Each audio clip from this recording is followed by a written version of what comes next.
The Battle of Zama. The last stand of Hannibal, how Scipio outmaneuvered the mastermind at Zama.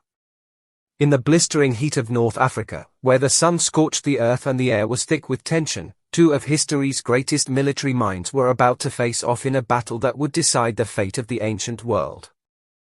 On one side, you had Hannibal Barca, the Carthaginian genius who once made Rome tremble by marching war elephants over the Alps. On the other hand, Publius Cornelius Scipio, the Roman wunderkind who had clawed his way to the top, not just by being brave, but by being one step ahead of his enemies every single time. But here's the real question: how did Hannibal, who had spent years outsmarting the Romans at every turn, end up facing his ultimate nemesis on the dusty plains of Zama? Why did Scipio, a man with everything to lose, decide to take the fight directly to Hannibal's doorstep? And what was said during their fateful meeting before the battle? Was it a clash of minds as much as it was of armies?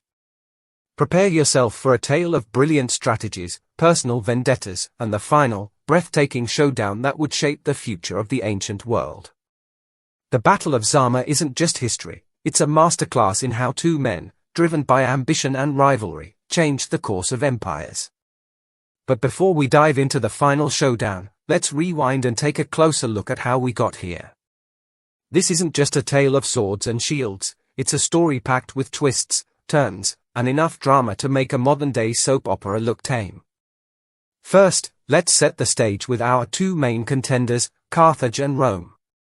Think of Carthage as the older, cooler sibling who'd been ruling the Mediterranean schoolyard for years. Rich, powerful, and with a navy that could make Poseidon himself jealous, Carthage was top dog. But then came Rome, an upstart city-state with big dreams and an even bigger ego. The First Punic War, 264 to 241 BC, had ended with Rome landing a sucker punch on Carthage, taking Sicily and leaving the Carthaginians licking their wounds. Enter Hamilcar Barca, the Carthaginian general who was having none of it. Hamilcar wasn't just your average soldier, he was a seasoned warrior with a grudge. Picture him as the grizzled veteran who, instead of reading his kids' bedtime stories, told them about the importance of revenge. And he had one mission: make Rome pay, with interest. His oldest son, Hannibal, was just a kid when he was introduced to this world of vengeance, but he soaked it all up like a sponge. And oh boy, did that sponge get wrung out in the most spectacular way. Let's fast forward to the life of the man who nearly brought Rome to its knees, Hannibal Barca. Born into a family where "hate Rome" might as well have been their motto, Hannibal was groomed for greatness from the get-go. His father, Hamilcar, wasn't about to let his son grow up soft, so he took the 9-year-old Hannibal to a sacrificial altar and made him swear a blood oath to never befriend a Roman. Forget about Boy Scouts, this was hardcore. Hannibal's upbringing was like a boot camp for geniuses. By his teens, he wasn't just a soldier, he was a military prodigy. And when his father died in battle, drowning in a river during a campaign in Hispania, modern-day Spain, young Hannibal didn't flinch. Instead, he stepped up, taking command of his father's forces at just 26. Not only did he win the loyalty of his men, but he also did it with style. His troops weren't just following orders, they were ready to follow him to the ends of the earth, or in this case, over the Alps. Speaking of the Alps, let's talk about Hannibal's most legendary feat, marching an army of 40,000 men, including war elephants, over the icy, treacherous mountains to invade Italy. Imagine it: towering cliffs, snowstorms, and men struggling to keep their footing as elephants, a species that was definitely not designed for mountain hiking, trudged along beside them. It was like Hannibal said, "You think I'm crazy? Watch this." The crossing was brutal. Many men and almost all the elephants perished, and at one point, Hannibal himself nearly died. During the journey, he lost the sight in one eye due to a severe infection. But even half-blind, Hannibal was a force to be reckoned with. When he finally descended into Italy, he didn't just knock on Rome's door, he kicked it down and set up camp in their living room. Imagine standing on the front lines of history's greatest battles, feeling the intensity, the fear, and the courage of those who fought to shape the world as we know it. On our channel, European Battle, we don't just recount history, we bring it to life. Through vivid storytelling and immersive visuals, we take you deep into the heart of each conflict, revealing the untold stories, the strategic genius, and the personal sacrifices that changed the course of history. By subscribing, you're not just staying informed, you're joining a community of history enthusiasts who crave knowledge, insight, and the thrill of discovery. You'll gain access to exclusive content that dives even deeper into the moments that defined empires and changed the fate of nations. Don't miss your chance to experience history like never before. Follow us, subscribe, and click the notification button. Together, let's uncover the stories that deserve to be told, and let's ensure they are never forgotten. Join us on this journey through time, and be part of something truly extraordinary. Rome, naturally, was not thrilled with this turn of events. They sent armies to crush Hannibal, but the Carthaginian commander played them like a fiddle. At the Battle of Trebia, 218 BC, he lured the Romans into an ambush and decimated them. At Lake Trasimene, 217 BC, he set another trap, leading the Romans into a narrow pass where his forces attacked from all sides, annihilating an entire Roman army. And then came Cannae, 216 BC, where Hannibal orchestrated one of the most brilliant military maneuvers in history, encircling a Roman force twice the size of his own and killing or capturing over 50,000 soldiers. It was a bloodbath, and Rome was left reeling. But Hannibal didn't just humiliate Rome on the battlefield, he got inside their heads. The Romans started seeing him as a sort of boogeyman. Mothers would tell their children, "Behave, or Hannibal will come for you." And they meant it. With Hannibal rampaging through Italy, Rome needed a hero, or at least someone who wasn't going to get slaughtered in the first 5 minutes of battle. Enter Quintus Fabius Maximus, a grizzled Roman politician who earned the nickname Cunctator or the Delayer. Fabius's strategy was simple but effective: avoid direct confrontation with Hannibal, harass his supply lines, and let time wear the invader down. It wasn't glamorous, and it certainly wasn't popular, but it worked, kind of. The Roman people, impatient for a swift victory, weren't thrilled with Fabius's cautious approach. They wanted a hero, not a procrastinator. But Fabius knew something they didn't: sometimes, the best way to win is not to lose. While Fabius was busy playing cat and mouse with Hannibal, a young officer named Publius Cornelius Scipio was quietly making waves. Scipio came from one of Rome's most prestigious families, and he had all the makings of a Roman hero: bravery, brains, and a healthy dose of ambition. He'd even saved his father's life during the disastrous Battle of Ticinus, 218 BC, which was no small feat for a teenager. After Rome's repeated failures against Hannibal, Scipio was given the daunting task of taking the fight to Carthage's heartland, Spain. This wasn't just any mission, it was a suicide mission. But Scipio wasn't your average general. In the sultry heat of a Spanish summer in 209 BC, the young Roman general, Publius Cornelius Scipio, was about to do something extraordinary. Carthago Nova, New Carthage, was the pride of Carthage's empire in Spain, its wealthiest city, its strongest fortress.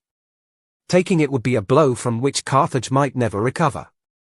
And Scipio was just the man for the job.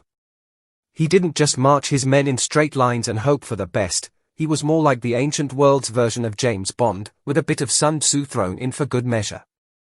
He understood that winning a battle wasn't just about brute strength, it was about using your brain. And that's exactly what he did at Carthago Nova.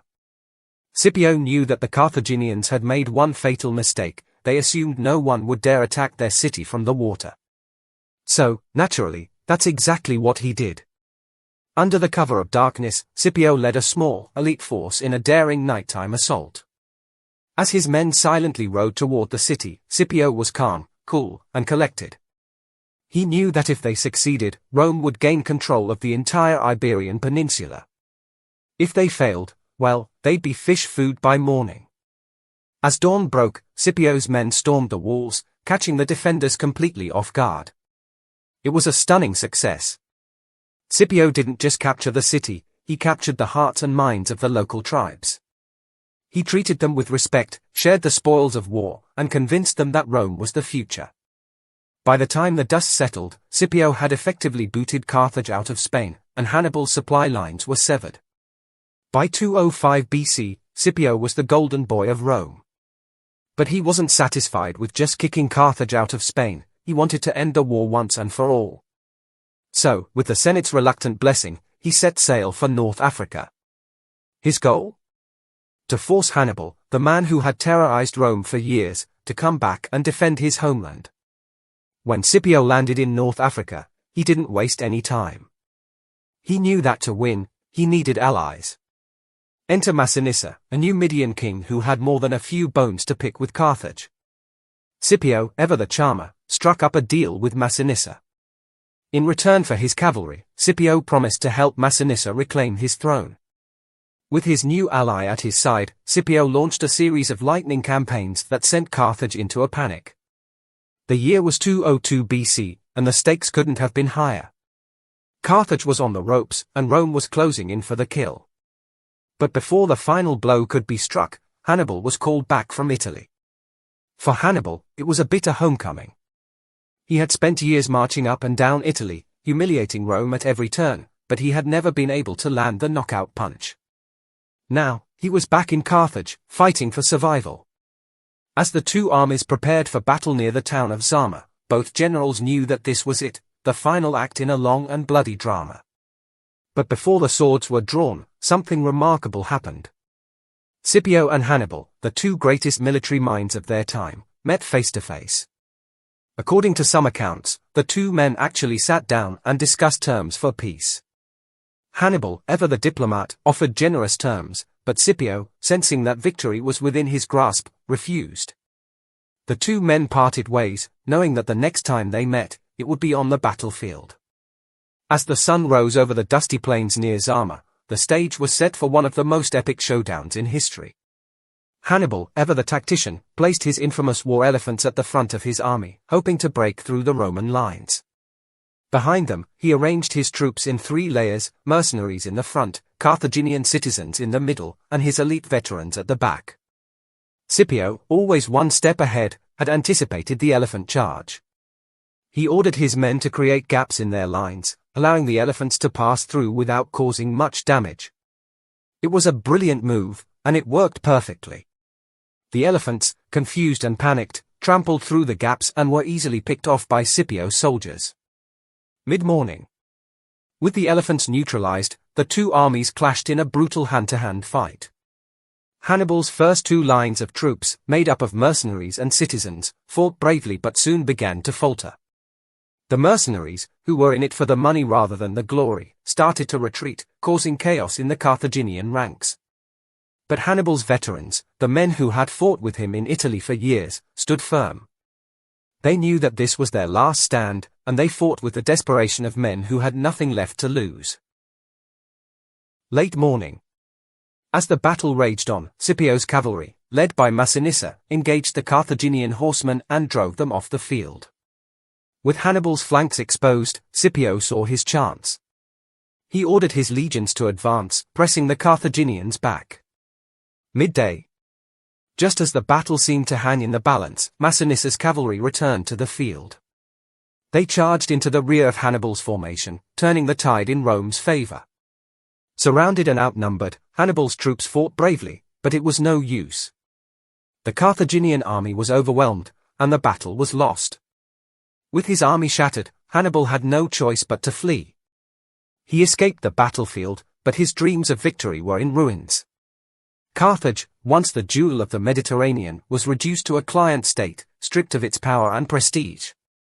As for Scipio, he returned to Rome as a conquering hero. The Senate, which had once doubted him, now hailed him as the savior of the Republic. In honor of his victory, Scipio was given the title Africanus. He had not only defeated Hannibal but had also secured Rome's place as the dominant power in the ancient world. Hannibal spent the rest of his life on the run, dodging Roman assassins and plotting his revenge. He sought refuge with various kings, but he was never safe for long. The Romans, still fearing the man who had nearly destroyed them, pursued him relentlessly. In the end, Hannibal chose to take his own life rather than be captured. According to legend, his last words were, "Let us now relieve the Romans of their fear by the death of a feeble old man." Even in death, Hannibal remained defiant. Despite his triumph, Scipio's story didn't end with a happily ever after. The same Senate that had once hailed him as a hero soon turned against him. Accused of corruption and betrayal, Scipio was forced into exile. Bitter and disillusioned, he left Rome and retired to his estate in Laetinum. Before he died, Scipio reportedly uttered the words, "Ungrateful fatherland, you will not even have my bones." It was a tragic end for a man who had given everything for Rome, only to be cast aside when he was no longer needed.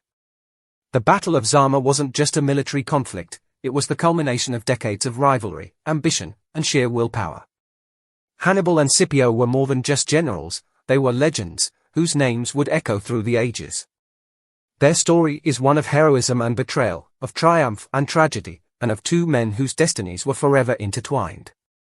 And so, as the sun set on the plains of Zama, the world was changed forever. Rome would go on to build an empire, and Carthage would fade into history, but the memory of that epic showdown between two of history's greatest minds would never be forgotten. Don't miss out on more incredible stories from the battles that shaped history. Follow us, subscribe, and click the notification button on our channel, European Battle, to stay updated on our latest videos. You'll never look at history the same way again.